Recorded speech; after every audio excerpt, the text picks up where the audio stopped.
ሰላም እንዴት ናችሁ? ደህና ናችሁ? የቻናሌ ተከታታዮች እኔ ያለው ፈጣሪ ይመስገን ደህና ነኝ። እናንተም በያላችሁበት ሰላማችሁ ይብዛልኝ።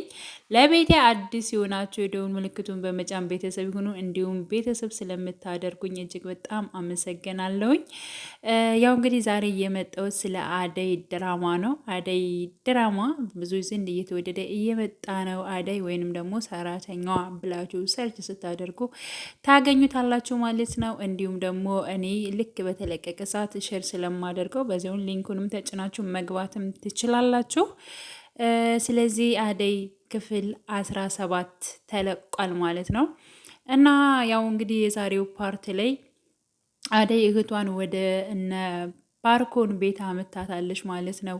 እሱንም እንግዲህ ያው እየታከመች እንደሆነ ሕክምና እንደምትከታተል ሁላችንም የምናውቅ ነበር። ስለዚህ ያው አስፈቅዳ የባርኮን እናትን አስፈቅዳ በመጀመሪያ፣ በሁለተኛ ደረጃ ደግሞ ባርኮትንም አስፈቅደዋለች። እንዲሁም ደግሞ ፍቅርንም አስፈቅዳት ነበረ፣ ግን ፍቅር በፍጹም አልፈቀደችላትም ማለት ነው።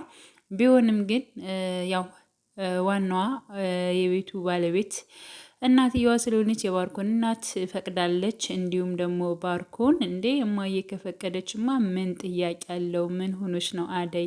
ስለዚህ መብትሽ ነው፣ ማንጣት ትችያለሽ፣ ደስ ይለኛል በማለት እንደውም ስታናገረው ፍቀድልኝ ብላ ስትጠይቀው በጣም እሱ ራሱ ግራ ተጋብቶ ነበር። ልትሄድ ምናምን ነገር መስሎት ነበረ ማለት ነው። በነገራችን ላይ እዚህ ላይ በሚያወሩበት ሰዓት ግን እኔ የተረዳሁት ነገር ያው ብዙ ሰዎች አደይን እንደሚመኟት ወይንም ደግሞ ብዙ ወንዶች አደይን ይመኟታል። ለምሳሌ 3 አፍቃሪ አላት። እዚህ በፊትም ብዙ መከራዎችና ብዙ ፈተናዎችን አሳልፋ ነው እዚህ የደረሰችው ማለት ነው። አሁን ላይ ደግሞ በተለያዩ ነገሮች ብዙዎች ያው ይወዷታል። እንግዲህ የእሷ ጠበኞች እንግዲህ ሊዲያ እና ፍቅር ነች። በተለይ ፍቅር ማለት ነው በጣም ስለምትቀና የራሷን ደስታ ብቻ ስለምትመኝ ከአደይ ጋር የማታደርገው እጥረት ወይንም ደግሞ አደይ እንዲከፋት ወይንም በሰዎች ዘንድ እንድትጠላ የማታደርገው ነገር የለም። ሆኖም ግን ያው አሁን በተለይ አደይ ፈተና ውስጥ ነው ያለችው። ምክንያቱም ከውጭ ያለው ልጅ እንደምታዩት ሁልጊዜ ይጠብቃታል፣ እንደሚወዳት ይነግራታል። እሷ ግን ተቀባይነት አላደረገችውም።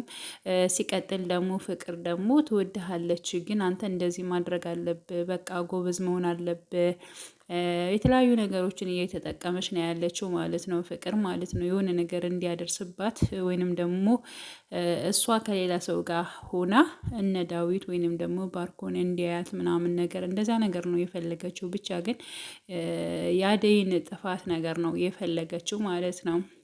እና ስለ ባርኮን እና ስለ አደይ ስመለስላቸው እንግዲህ ልሄድ ማለት ስትለው የምትሄድና ከቤት የምትወጣ መስሎት ነበር። ባርኮን በጣም ደንግጦ ነበር ማለት ነው። አይ እንደሱ ሳይሆን እኔ ሌላ ነገር ነው የምጠይቅ፣ እህቴን ለማንጣት ፈልጌ ነበረ፣ ሕክምናዋን አልጨረሰችም። ስለዚህ ከዚህ ሁና እንድትከታተል እንድትፈቅድልኝ ፈልጌ ነው። ስለዚህ ወደዚህ ላመጣት ነው ብላ ስትጠይቀው እማዬንም ነግሪያት ፈቅዳልኛለች ስትለው ኧረ በጣም ደስ ይላል። ዋናው እማዬ መፍቀዱ አይደለ እንዴ? ከኔ ምን ትጠብቂያለሽ? ችግር የለውም። እኔ እኮ ሌላ ነገር የምትይኝ ነገር መስሎኝ በጣም ደንግጬ ነበረ እና ትችያለሽ በማለት እንግዲህ እሱን ፈቅዶላታል።